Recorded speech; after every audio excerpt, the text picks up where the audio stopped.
Don't say sticks and stones, they might break your bones, but the 9mm, it will bore your dome. I'm talking about the toe tagging, the body bagging, man, niggas are dying, mamas are crying, casket buying. Who me dying, leave my family crying. Hell no, I cause them bloodbaths and showers. Send me commissary, motherfuck them flowers.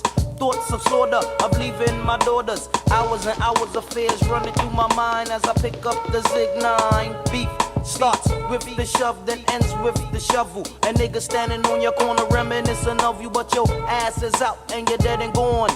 So who'd you rather be, the murdered or the murderer?